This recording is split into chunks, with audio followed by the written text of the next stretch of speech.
Everyone, I'm going to be speaking to you today about the second half of December and the new moon that we have coming up in Sagittarius, either on the 19th or the 20th, depending on where in the world you live. We are in extremely dynamic times, as I think you are well aware. The electromagnetic frequencies are very volatile. On Monday, we had a huge X-class flare. It was almost a level 2. It was a 1.95 X-class flare, really enormous. And we are currently, I'm filming this on the 3rd, we are entering a geomagnetic storm, yet another geomagnetic storm. And be aware that these can knock out power grids, or we can get internet outages, that kind of thing. They can cause disruptions of an electrical and electromagnetic nature. So just be aware of that and be prepared, because this is part of the turbulence that we're going through as the old world collapses and the new is just being birthed. So, but I actually feel that this second half of December is a real turning point. I believe personally it's a very important energetic and spiritual turning point. And I know I'm not alone in saying that, and I'll try and give you some evidence of that as we go through. But just look at this crescendo of energy that we're moving towards. We are aware that on the 19th of December, we have 3i Atlas at its closest point to the Earth, this incredible interstellar visitor that nobody quite knows how to categorize it, what it is. I deeply believe it has high intelligence and high consciousness. I believe that it is delivering information to the Earth. I believe that potentially it is amplifying whatever our current emotional state is. So that's why it's really important to be in a good place, particularly 19th, 20th, 21st, of course, is the solstice, the Capricorn solstice, another very powerful day. Now, on the 19th, this new moon in Sagittarius will be exact very late in the day over the Americas, but it will be very early morning in the UK and for Europe, etc., and to the east. So depending on where you live, it's the 19th or the 20th. But really the 19th, 20th, 21st, super powerful days, really would suggest that you take some time out just to be in stillness, to do whatever feels appropriate for you. Whether it's being in nature, whether it's meditating, doing breath work, candle gazing, whatever feels right, having a ceremony, just dropping into gratitude, dropping into stillness, whatever feels appropriate. But try and do more of whatever you choose over those 3 days to welcome in these new energies, because this is a one-off at this point. But again, echoing what David Clements was saying, it's just actually the beginning. It's the beginning of many interstellar visitors as we enter a very different episode for humanity. And the brilliant Stephen Burns has also been talking about how it isn't just 3i Atlas that's coming to a close approach to the Earth.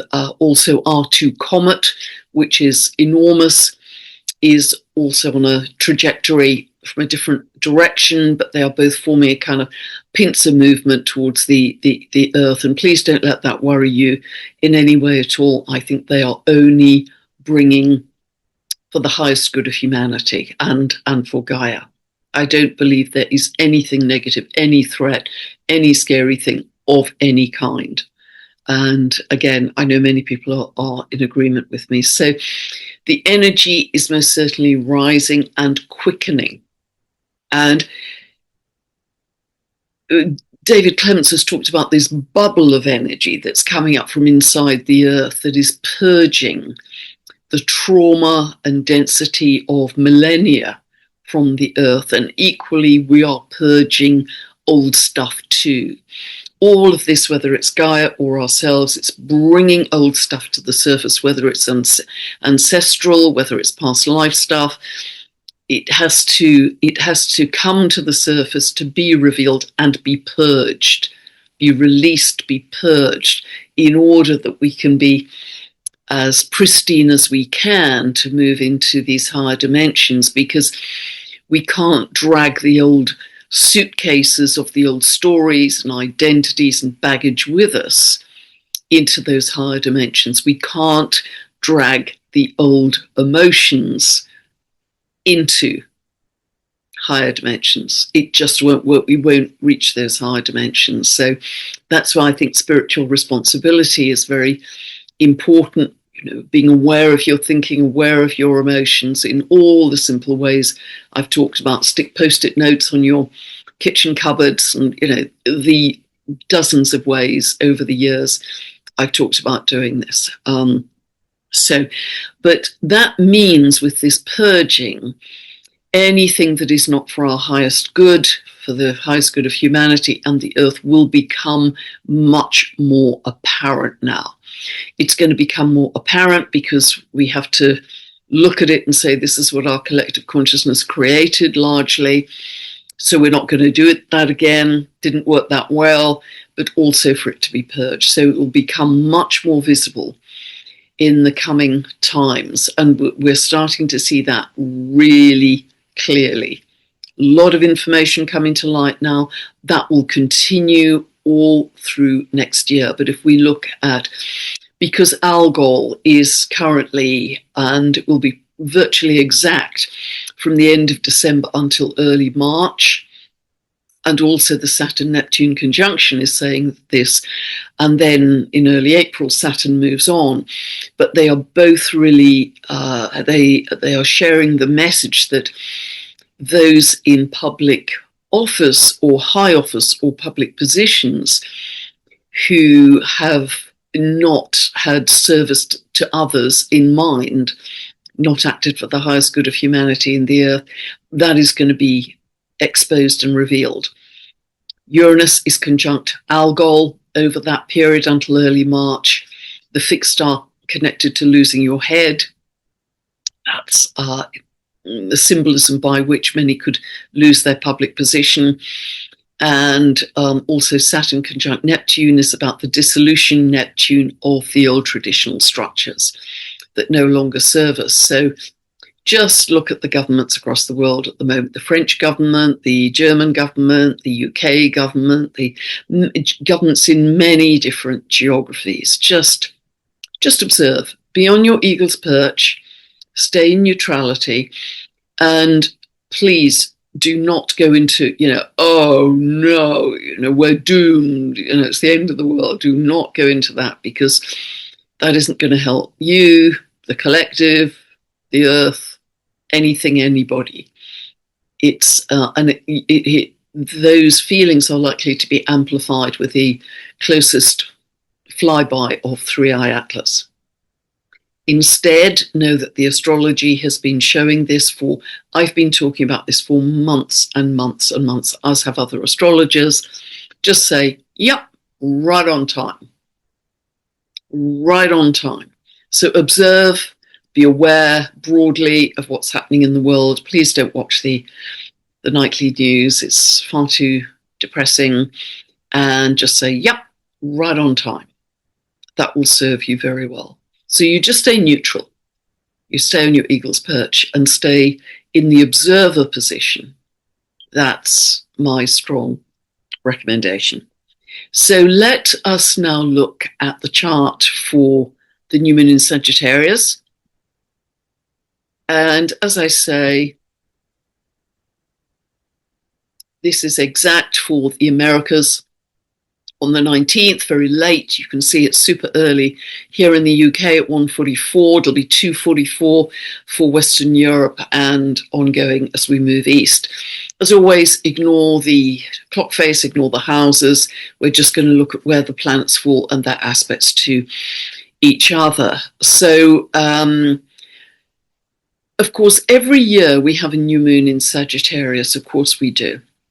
But this is particularly potent because the sun and moon, which are always conjunct at a new moon, are conjunct the galactic center.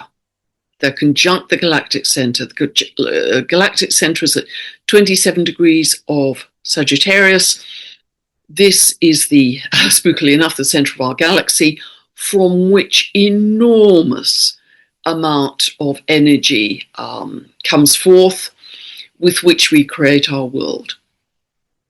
And this time around, the new moon is pretty much right on that galactic center. So this makes this new moon much more potent.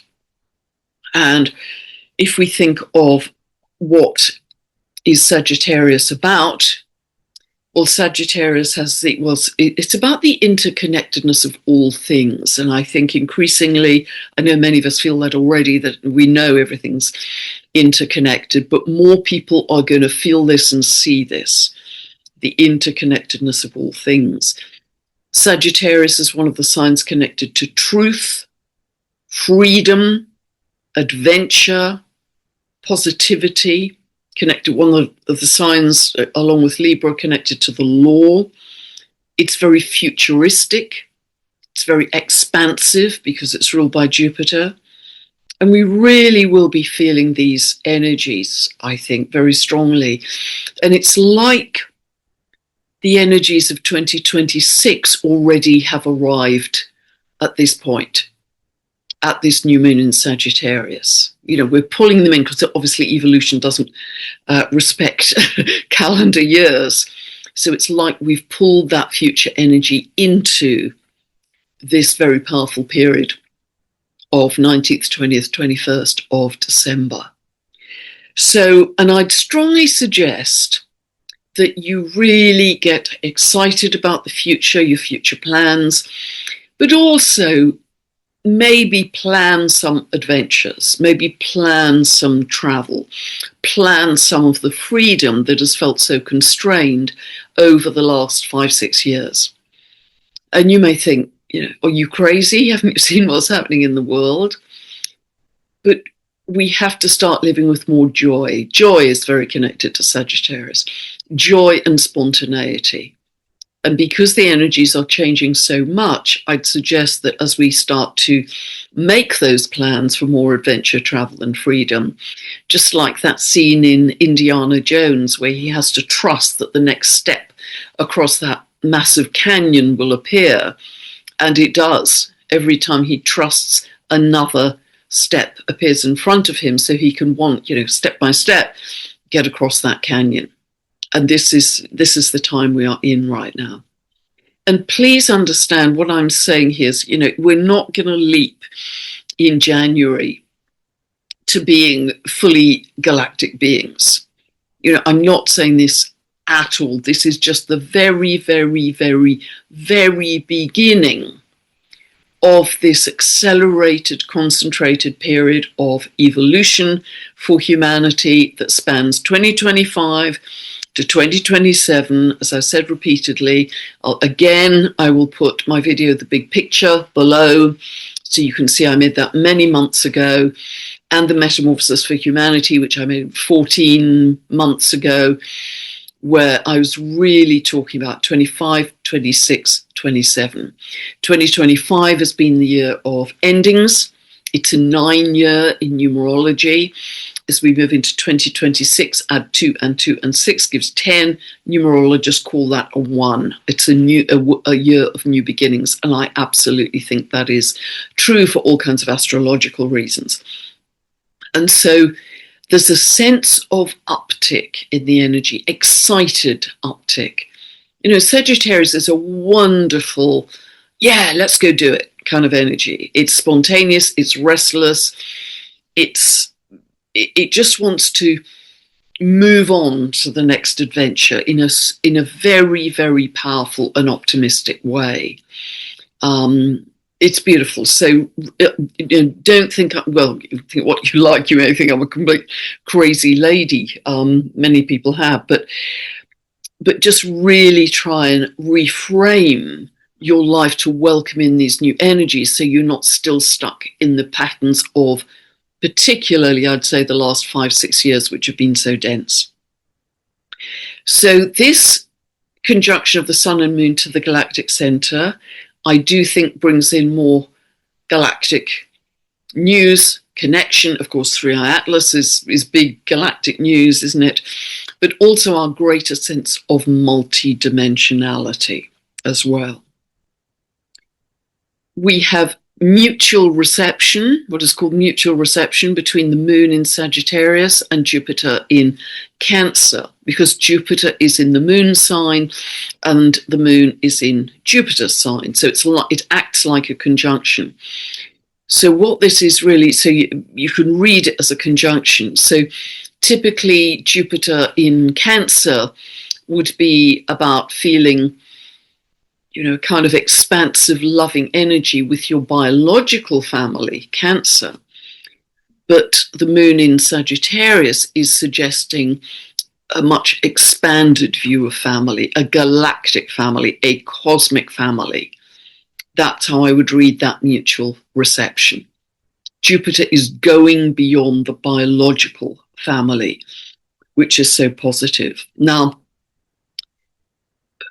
Jupiter is also, like Sagittarius, to do with freedom, adventure, spontaneity, expansion. It's also the planet, well, it's one of the planets particularly linked to freedom and the future, and so is Uranus. Freedom, future, authenticity, unique essence, revolution, truth, awakening, and that is in an exact quincunx by degree to the new moon. 28 of Taurus, 28 of Sagittarius. So it's bringing in these very strong themes, and I actually do believe there's going to be a significant wave of awakening and consciousness uplift at the time of this new moon in Sagittarius, and that's including the Capricorn solstice as well. We also, in fact, on the 13th and 14th, Mars is still at 29 degrees of Sagittarius at that point. And so it is exactly on the 13th and 14th of December square to Neptune. Now that can express as aggression at sea, Mars aggression, Neptune at sea, or misguided aggression, misjudged aggression, Neptune misjudged, Mars aggression. But it is also linked to spiritual action. Spiritual Neptune action Mars, where you might be doing yoga, Tai Chi, Qigong, that kind of literal, physical, spiritual action. You may be volunteering for your local soup run or delivering food to elderly or very poor people. That kind of spiritual action. And that would be a very good use of it, as I say. As of the 15th of December, Mars moves on to 0 of Capricorn. That's, of course, a world axis point, 0 of the cardinals. And it really does suggest a great clarity coming in about what we are going to be building. Capricorn is the sign of building for the long term. Capricorn ruled by Saturn. And also, this new moon, Sun and Moon, are square to Neptune, Saturn. I've talked about this a lot as making real the dream, making real Saturn, Neptune the dream, the ideal that we've been dreaming up individually and collectively. And Mars is energizing that as well. By the way, the other thing just to remember before I leave Uranus, this is also potentially, with all the high energy that's coming in, about power outages, cyber attacks, internet cuts, that kind of thing. And be prepared, back up the information on your computer. Just plan sensibly, whatever you would plan if there was a power outage, some basic supplies, some water, etc. So that will serve you very well. But, nothing, no panic. This, again, is not the end of the world. It's the breakdown of old systems in order that we can more fully move to the new. And Saturn-Neptune is also very linked to disillusionment, because Neptune is the illusion. Saturn brings in the kind of cold reality check. And So disillusionment, I believe, is a very important step in awakening. You've got to be disillusioned with the old system in order to want to move beyond it. It's very much a part of this process we're going through. Mars also is exactly by degree, and actually within 2 minutes of exactitude, no, that's not quite true, exact by degree, sextile to Homer, the dwarf planet, to do with regeneration. Regeneration, particularly when we can remember to be in close harmony with the Earth, Earth's natural cycles, that instinctive shamanic connection to the Earth. Remember that Alan Clay of Dwarf Planet University talks about Homer as unity consciousness, representing unity consciousness, going beyond the polarity, the division, the I'm right, you're wrong, all of that towards unity consciousness. And that is, I think, absolutely where we are headed. Now, all through this month, Neptune remains at the anaretic degree, this very last degree of Pisces and indeed of the entire zodiac. And so that's why we will have such a strong sense of the old collapsing. It moves into Aries on the 27th of January. Remember, this is a 165-year cycle for Neptune, 165-year cycle. And so this is this is going to be a once in a lifetime, obviously. And it really is marking the end of the old world. So many markers. I've done these to death in terms of final degrees of signs, initial degrees 0, 1, 2 of new signs, the major cycles, 24,000, 12,000 year cycles, 6,000 year cycles, etc., etc., etc. Talked about that in huge detail. I think it's worth pointing out also that the new moon is pretty much at the midpoint of Venus and Mars. And I would read Venus and Mars here as the divine feminine and the divine masculine. So there's a balancing here, a balancing of the divine feminine and the divine masculine, that the masculine, some might say the toxic masculine, has reigned loud and hard in our recent times, and that is now going to be corrected. I think there's much more divine feminine energy coming in. But this new moon is going to shine a light on this dream that we're building and we're bringing into reality and helping to energize it, as well as Mars doing the same. So, some beautiful positive aspects here. The new moon is also conjunct a dwarf planet called Vada. Now, Vada in mythology was very much representing the divine feminine. She, with her husband Manwe, created our universe. And Vada's part of that. For Alan Clay, she represents inspiration consciousness. Her part in that was by placing the sun, the moon, and the stars in the sky. She's linked to very powerful spiritual journeys and spiritual transitions. And you can read about Vada in Lord of the Rings, that wonderful, wonderful book, Lord of the Rings by Tolkien.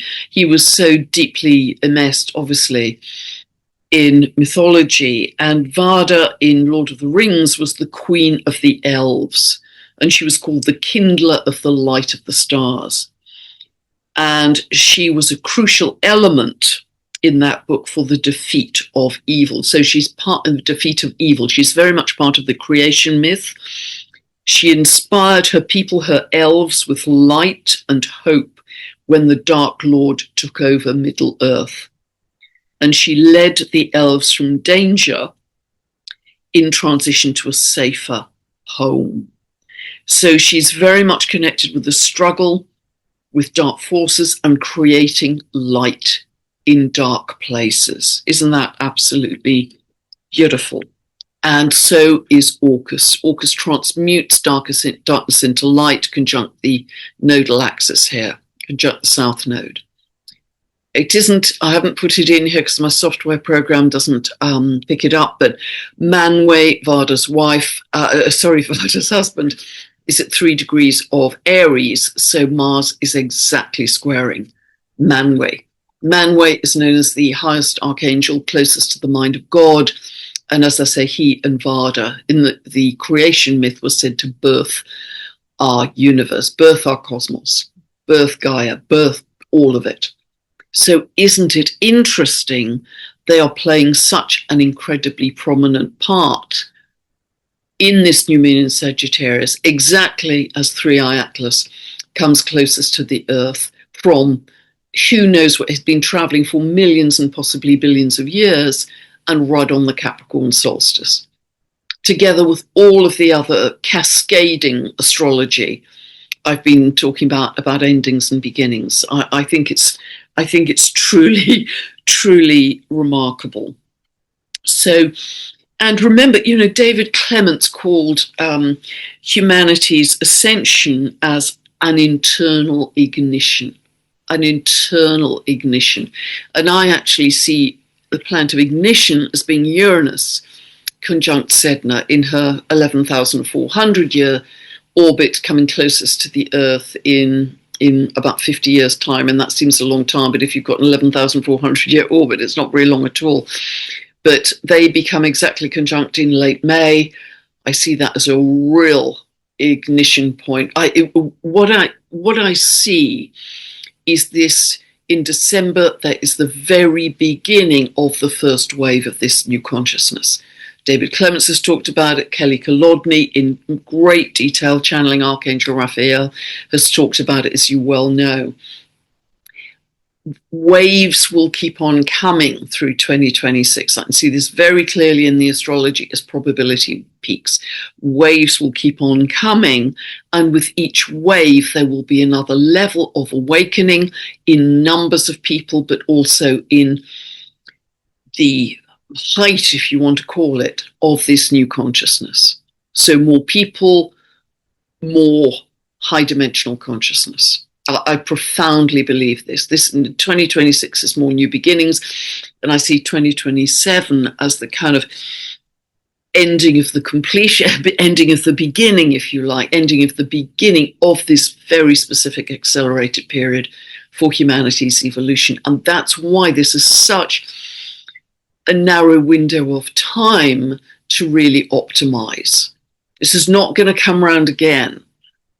I truly believe this is a completely unique opportunity for us. Other things to talk about, the new moon is trying to Eris and Chiron. This is about incorporating our sense of woundedness, Chiron, and injustice, and being excluded and excommunicated from society for, all kinds of obvious reasons. That has to be included and transmuted into this higher octave of consciousness. Transmuted, no longer in the hamster wheel of the battle, because as long as we stay in the battle, we stay in the same paradigm. It's the same hamster wheel, it's the same battle. So I think that's very important to say. The other thing just to point out is Mercury is square to this nodal axis. Recently, with the full supermoon in Gemini, was forming a mutable T-square to the nodal axis. And because I'm filming this on the 3rd, I'm not going to catch anything that may be happening tomorrow on the 4th, but I think that could be really quite a significant day, particularly energetically. But here we have Mercury. And Mercury in Sagittarius is thinking big, thinking futuristically. And so really encouraging us not to slip back into the old ways of Virgo. Can be very humble to the point of people-pleasing and sycophancy even in its shadow expression, but really moving forwards into seeing Pisces here as Christ consciousness, as divine feminine energy and Christ consciousness energy. That's what I would see. Just the the other thing to point out is that at the last 2 days of the month, Uranus is going to retrograde back to 27 of Taurus, and then it's already squaring the US moon, but it will be doing that even more tightly from the 27th, from the last 2 days of December into early March. It will be squaring the US moon. And the chart I'm referring to, and stop sharing here, I think. The chart I'm referring to is the chart set for 4th of July, 1776, 10 past 5 in the afternoon, Philadelphia. It's an extremely, I think it's probably the most widely used chart for America. It's extremely sensitive to transits. The US moon is in the 3rd house of media for the country, and it rules the 8th house of scandals, secrets, that the country may be harboring or burying, whatever they are. And it's also linked to the investment in the country. So that may be saying, it's other countries' money, 8th house. So that may be saying something about the value of the dollar, one way or another, whatever happens to tariffs in the Supreme Court ruling. They've just said they will rule on the tariffs soon, whether they're legal or not. Who knows which way that will go. And please understand, I'm not commenting either way on right, wrong, good, bad. All I'm doing here is sharing the astrology, because I don't know how it's going to play out. But just it will be interesting to see from the end of December until early March if there's any economic effect on the investment in America and the US, the value of the US dollar. So we will see. So will the 3D collapse get louder? Yeah, absolutely. It will get louder, it will get crazier. And just as I say, just keep saying to yourself, yep, right on time. Because if you emotionally engage negatively, you are then on that much more fearful and anxious timeline. And so that's not a helpful place to be. Because as I've said before, there are two ends of any stick. One is fear and the other is love. So you can either be at the gloom and doom end of the stick of frequency, or you can be in love and bliss with oneness and all sentient beings and Gaia. You can be at the other end of the stick. And I believe those two ends of the stick, wherever you are at, are going to be amplified, particularly starting at this new moon in Sagittarius. So also, by the way, see where 28 of Sagittarius falls in your chart, where this new seed is for you, this new beginning. And if you don't know what I'm talking about, you can download a free birth chart from my website. You can go to the link below, get a 2-part video series that you can watch forever, as many times as you like. This is not a personalized birth chart analysis. These are teaching videos to take you from zero to how to find these points in your chart and what it means for you with every update I do, which area of life it's involving for you. But you are essentially planting a new seed that will start to manifest more fully in about 6 months' time when we have the full moon in Sagittarius. So try and energetically detach or energetically decouple from all of the crazy stuff out there. It's very colorful. It's very dramatic. It's very easy to get caught up in it. It's a big movie, big movie. And know that we are beginning our journey of becoming cosmic humans. And I truly believe that we are becoming cosmic humans. We are starting to reconnect to our galactic family. I believe we are now switching on just the very beginning. Remember, it's just the very beginning of our multidimensionality, which we used to have in the 24th chromosome. And there was that strange splicing of our number 2 and number 7 chromosome somewhere between 50 and 200,000 years ago that made us more human. Gave us the ability for language, developed the neural network, but we really lost that multidimensional sense, and that's what's coming back online. So it is, try and feel the excitement. Feel the excitement and keep checking. The most important thing is your state of being. The most important thing. So keep checking in, post-it notes, set regular times in your day when you could drop into stillness meeting, close your eyes, drop into your breath. Just be blank and just feel a still, loving bliss. Get out of the head, no words. Just drop into your heart, drop into your breath and feel that loving bliss. And the more often you do that, even just for 2 or 3 minutes, ideally several times a day, the more that frequency becomes your default frequency from which you create your reality.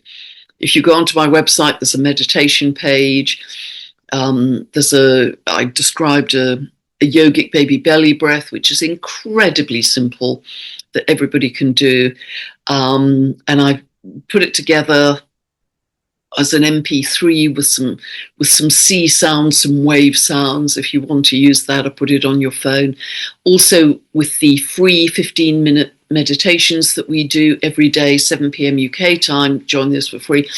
I've also, if you want them, got a couple of free suggested meditations that you can use for those 15-minute sessions, or just, I've also put the video where I had the idea. I've given you the guidelines of how we do that. We set a clear intention, etc., etc. So it's all there on that meditation page. But just know that as we move forwards into these very fast-moving and exciting times, a whole new episode, I believe, for humanity, your frequency will be the new currency, and your calmness in the storm will be the new leadership. Your calmness in the storm. Can you be steady as a lighthouse in the storm? Just rock steady. All of this is right on time. And just keep that rolling mantra going. How good can it get? Because I think it can get very good indeed from this point on. Know that there will be chaos. Know that a lot of our systems will come down. I think as we move forwards, the financial system will be impacted. I believe all of our systems, media, medical, educational, justice, the whole caboot will change very, very radically. But that's because, according to the physics of energy, we are creating from a very high level, a very much higher level from this point on. God bless.